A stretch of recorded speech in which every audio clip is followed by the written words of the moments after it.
Bonjour à toutes, à tous, bienvenue sur la chaîne Géopolitique.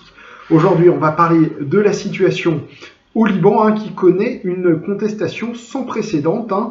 En effet, depuis des décennies, le pays était sclérosé dans un confessionnalisme qui empêchait les Libanais de manifester, toutes confessions confondues. Et chose nouvelle, désormais, tous les Libanais, quelle que soit leur confession, qu'ils soient chiites, sunnites, chrétiens maronites, chrétiens orthodoxes, arméniens, manifestent quotidiennement depuis le 17 octobre dans les rues de Beyrouth pour justement demander le changement envers le pouvoir. En effet, ils accusent les gouvernants de népotisme, de négligence des services publics, et donc ils manifestent pour cette raison depuis, comme on l'a dit, le 17 octobre.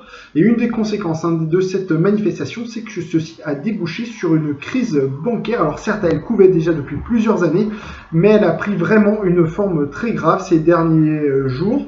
Depuis fin octobre, désormais les banques libanaises ont mis en place un contrôle des capitaux où les Libanais ne peuvent retirer que 200 dollars par semaine et ne peuvent transférer vers l'étranger que 1000 dollars. Donc ceci a des conséquences très graves financièrement pour le Liban. Mais vous pouvez vous poser peut-être la question, quel est le lien de parler de ces manifestations, de cette crise financière et économique au Liban avec les questions géopolitiques?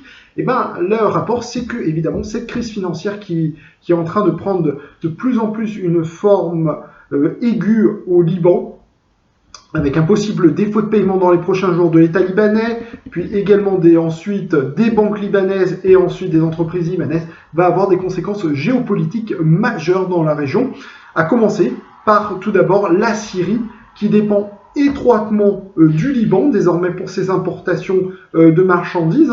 En effet, en raison des sanctions occidentales sur la Syrie, désormais le régime syrien ne peut plus payer directement et importer directement vers la Syrie. Et donc, elle achète sa marchandise au Liban et utilise les banques libanaises pour payer sa marchandise.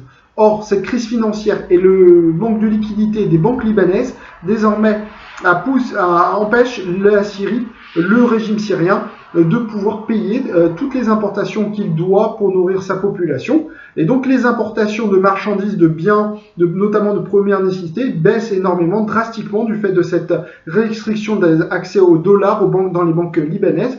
Et conséquence, les Syriens ont faim, si je peux parler de cette façon, puisque désormais le régime syrien a mis en place un rationnement des produits alimentaires de base, comme le sucre, le riz, du fait justement de cette limitation des importations. Donc on voit, cette crise libanaise a directement un impact sur le régime syrien, sur la Syrie, et même les importations de pétrole sont en baisse, et peut-être il y a une véritable lueur d'espoir, en tout cas dans les propos dans ce qui pourrait se passer, en tout cas, c'est que peut-être le régime syrien va se retrouver à court de liquidité, donc ne plus pouvoir avoir de pétrole, et donc ne plus, en conséquence, de mener de guerre, et peut-être la guerre en Syrie pourrait prendre fin. Peut-être ceci est un scénario optimiste que j'émets, mais en tout cas ceci est peut-être réel, car ceci pourrait peut-être en réalité entraîner dans sa chute le régime syrien, cette situation au Liban. Donc voilà une des premières conséquences géopolitiques de cette crise financière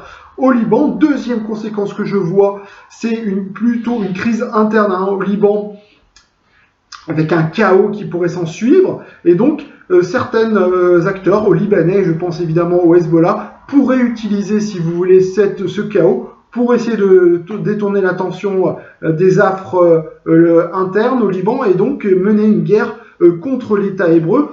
Si vous regardez un petit peu la situation depuis plusieurs années, on parle souvent d'une guerre imminente entre le Hezbollah et Israël. Elle n'a pas eu lieu depuis quand même 2006. Ça fait quand même presque désormais un peu plus de 13 ans et demi que le Hezbollah, se retient, et pourtant elle a les moyens, elle a d'importantes ressources en termes d'armement, et donc elle pourrait mener une guerre contre Israël, elle pourrait montrer ses muscles, mais elle ne le fait pas, probablement, peut-être parce que Hassan Nasrallah a fait un calcul que l'État libanais un jour ou l'autre sera en faillite, et c'est à ce moment-là qu'il faudra utiliser son armement, si vous voulez, pour essayer de sortir victorieux de cet désastre financier qui règne, et de montrer aux Libanais qui peuvent sortir la tête haute, être fiers de leur pays, peut-être dans une confrontation vis-à-vis de l'État hébreu. Donc cette crise financière au Liban pourrait donc déboucher peut-être sur une confrontation entre le Hezbollah et Israël, d'autant plus qu'en plus le Hezbollah en sortirait financièrement affaibli et donc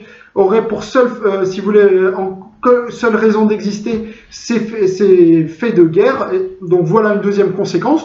Une troisième conséquence de cette crise financière, elle aurait lieu plutôt au niveau de l'Arabie Saoudite et des Émirats Arabes Unis qui se sont portés garants sur les achats d'armes du Liban, sur de très importants montants. D'ailleurs, la France est également impliquée puisqu'en fait l'Arabie Saoudite garantit l'achat d'armes françaises vers le Liban. Donc également la France, mais ça serait plutôt sur un plan financier, mais également l'Arabie Saoudite pourrait subir financièrement d'importantes pertes d'une faillite du Liban. D'ailleurs, beaucoup pensaient que l'Arabie Saoudite ou les Émirats Arabes Unis allaient intervenir financièrement pour sauver le pays. Pour l'instant, il n'en est rien. Peut-être cela va arriver pour éviter ces conséquences, mais quand même, ça pourrait quand même avoir de grosses conséquences financières et donc quand même politiques en Arabie Saoudite, parce qu'on ne sait pas très bien combien l'État saoudien, émirati et autres ont prêté au Liban, sans doute d'importantes sommes, et peut-être que ceci pourrait créer des conséquences économiques non négligeables et pousser, si vous voulez, les investisseurs à augmenter, si vous voulez, le taux d'emprunt de l'État saoudien et donc, in fine, donc pousser le gouvernement saoudien à des mesures d'austérité pour contrer ces taux d'emprunt et donc, en quelque sorte, une crise financière dans la région avec, quand on sait en ce moment, la nervosité et comment la question sociale est prégnante au Moyen-Orient actuellement, avec toutes ces révoltes qu'on voit en Irak, au Liban et ailleurs, pourquoi pas une crise financière en Arabie Saoudite avec les conséquences sociales que cela pourrait entraîner. Enfin voilà trois en tout cas scénarios qu'on peut émettre au vu de cette crise financière libanaise. Donc elle n'est pas neutre du tout, non seulement évidemment pour le Liban, pour la vie quotidienne des Libanais, mais également pour la région qui pourrait rentrer dans une spirale d'une crise financière. Les banques libanaises pourraient entraîner toute la région dans leur sillage.